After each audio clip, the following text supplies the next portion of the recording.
Yeah, g'day everyone. Born from PDI here. Just going to do an overview video on the two new Delta Stryker HDs from Delta Optical.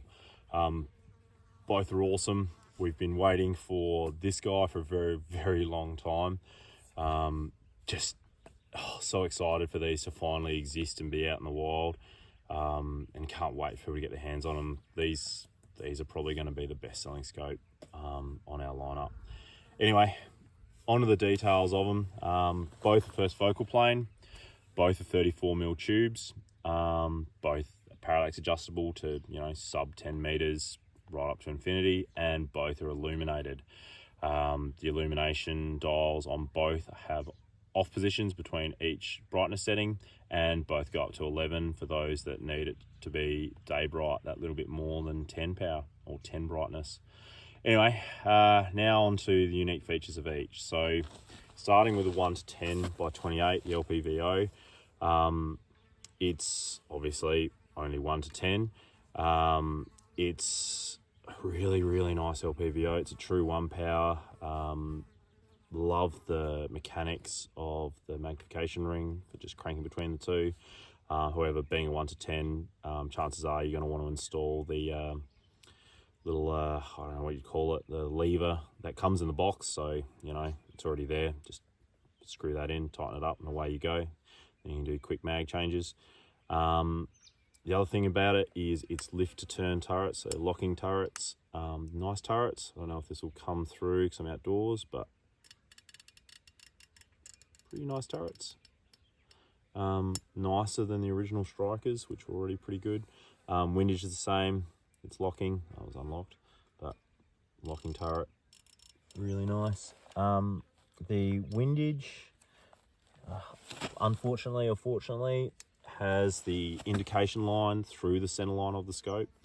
I'm guessing, being that these are destined for cantilever mounts and those sort of things, generally your eye is going to be closer to the bore line, and as a consequence, having it that little bit lower, so you have to pop your head up. Is probably the thought process there. Or for those that actually have see-through mounts, then again, having it that little bit lower means you can actually see it without lifting your head up. Other than that, look, it's just a really nice scope. If you follow us on social media, you've already seen through the reticle. It's really, really nice. I've zoomed in and out on it. It's truly day bright. It's true 1 times. The 10 power is actually usable and functional. It's got a good Christmas tree in it. It's got a stadiometric rangefinder in the bottom of the reticle.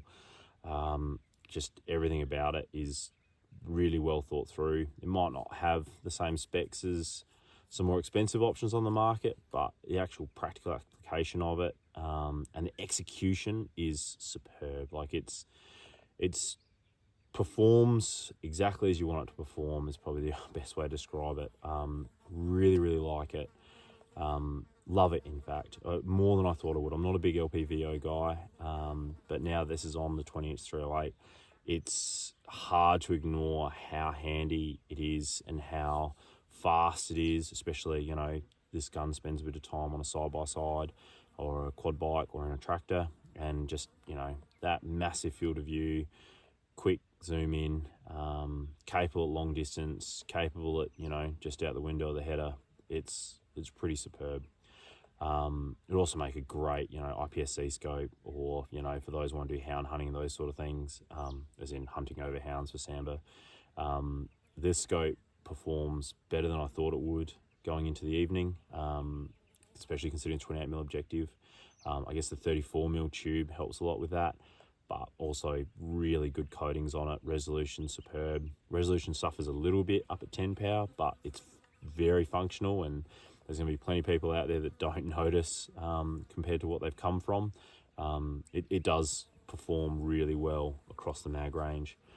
Parallax is clean and fast, really insensitive, which is really nice. Look, love it. It's just a great scope, and I think it's going to do well for a lot of people. On to the star of the show, in my opinion now, the 3.5 to 21 by 44. Holy smokes, it is a phenomenal optic. Really good at last light for a 44mm objective. It just, as a hunting scope, this is exceptionally good. like I run tangents on my main hunting guns. Anyone who follows us knows that. And while this doesn't replace a tangent, it does come in, you know, $2,000 and a bit cheaper. Like basically you can have two of these for one tangent with the current exchange rates and current pricing. So, you know, it's a much more financially appealing option. Feature-wise, really well thought through. The 34mm tube gives you a massive amount of elevation in your turret.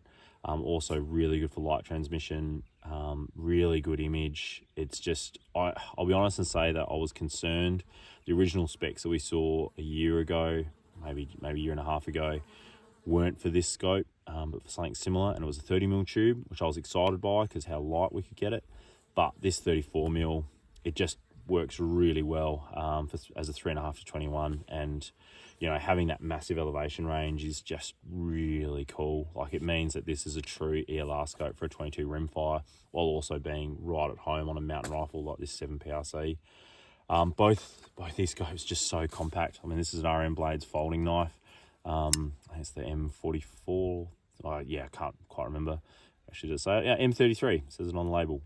You know, which is just my everyday farm knife. You can tell by how munted it is. Also for comparison, you know, there's a Kestrel or Tikka Mag.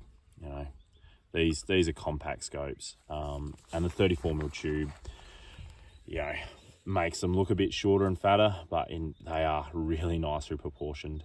Really like them. Turret arrangement on the 3.5 21, it has a 0 stop. It's not locking, it's just a free dial. The windage is capped. The indicator is 45. Actually, I don't think it's quite 45. I think it's like 35 degrees off center. So don't have to take your eye off the rifle to actually see that. It is just above the line that's normally obscured by rings, which is really nice. Again, not locking, but it is capped. Elevation, 0 stop. I should actually mention LPVO does not have a 0 stop, but it is a locking turret, and honestly, it's an LPVO. You don't really need a 0 stop on them. Changing your turret settings is as simple as using 2 hands, pop the collar off, then, you know, whatever you've zeroed it to, slide it back down. Really effective system. 0 stop does need an Allen key. Basically just drop this collar down. My advice to most people is if you set that below 0, like well below 0, like, you know, 0.5 mil or something like that, then, you know, if you do move this scope or take it off the rifle and put it back on, you're still going to easily be able to re-zero it without having to adjust that 0 stop, so it can all be done in the field. Both the windage and the elevation are toolless, so they have this guy's exact same mechanism, just smaller. So it is slightly fiddlier, but it can be done quite easily with a bit of patience. What else to say? No, that's probably about it. They're awesome. This scope punches well above what I thought it would. I'm deeply in love with it. It's a scope that I've been waiting for a long time. When somebody asks me, you know, what scope should I get when they set up a mountain rifle or a hunting rifle or a farm rifle, I've normally given the answer like you can buy a tangent, but you know, they're expensive, or you can compromise in some way. This scope just ticks so many of those boxes that the compromise is just minimal. Probably the only compromise is, you know, a 44mm objective, so it's not gonna, you know, see into the night as well as a 56mm. But you know, if you're running a spotlight or a thermal, 44 is all you need. It does it really well. And honestly, like, I've taken this out a few evenings looking at some fallow deer, and I only give up about 6 or 7 minutes to my Swarovski. Like the Swarovski binos, the NL Pures, they last about 6 or 7 minutes longer than this, which honestly, I probably wouldn't take a shot that late anyway, because locating and keeping tracks on things pretty hard. So look, for every practical purpose, this does it, and does it well. If you're looking for a scope for your mountain rifle and you ask me what I recommend, this is going to be the scope. I've had this one for just enough time and used it just enough to know that I absolutely adore it. 3.5 power is awesome for walking through thicker country. The illumination, being just that center dot, is phenomenal. Also phenomenal with a thermal. If you run a clip-on on the front, like that illuminated center dot, just glorious. 3.5 power, it's low enough that you can use most clip-ons absolutely fine. And you know, crank it up, you know, for longer shots, 15, 12 power for cross gully hunting. And if you want to, you know, 0 to absolute perfection, you got 21, which is, you know, more than enough even for chucking this on a varmint rifle. You know, be just as home on a 243, 2250, or if you're crazy like me and have a 6x284 because you like burning through barrels and shooting without worrying about wind. But yeah, look, it's an awesome optic. Really, really like it. You can probably tell that I'm absolutely in love with it and highly recommend it. Delta have nailed this product. It's awesome. I really stand by the fact that it's going to be the most popular scope we sell, and if you're running one of our stocks and you've got a carbon barrel, like, this is probably the optic you're going to want to look for. It's wicked. Anyway, till next time, have a good one. Any questions, you know, as usual, just hit us up.